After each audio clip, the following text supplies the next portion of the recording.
حمدا يليق بجلاله وعظيم سلطانه، نحمده ونستعينه ونستغفره ونؤمن به ونتوكل عليه، ونعوذ بالله من شرور أنفسنا ومن سيئات أعمالنا، من يهد الله فلا مضل له ومن يضلل فلا هادي له.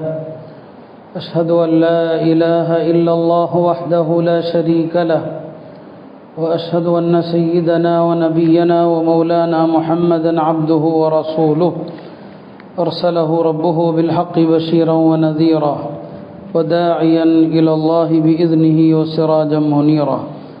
صلى الله تعالى عليه وعلى آله وصحبه وبارك وسلم تسليما كثيرا. أما بعد، فأعوذ بالله من الشيطان الرجيم. بسم الله الرحمن الرحيم. لمثل هذا فليعمل العاملون. وقال النبي ومر النبي صلى الله عليه وسلم بقوم من الأنصار يضحكون، وقال أكثروا ذكر هادم اللذات.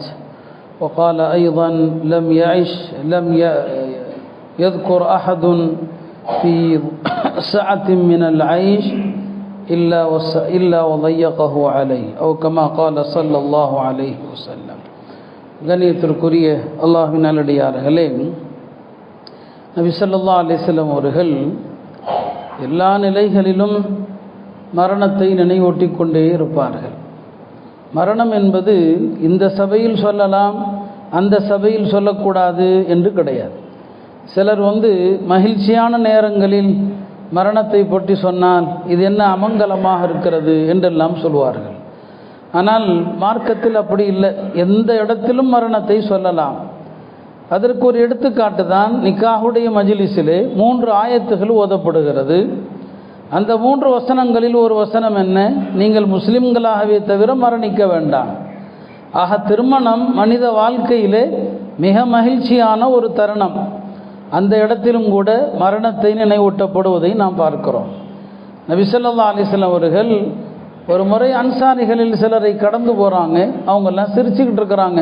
ஹஜ்ரத் அனஸ் ரலியல்லாஹு அன்ஹு அவர்கள் சொல்கிறாங்க, சிரித்து கொண்டு இருக்கிற அந்த மக்களை கடந்து செல்லும்போது சொல்கிறாங்க, அக்ஸிரு திக்ர ஹாதிமில் லத்தாத், இன்பங்களை முறிக்கிற மரணத்தை அதிகமாக நினையுங்கள்.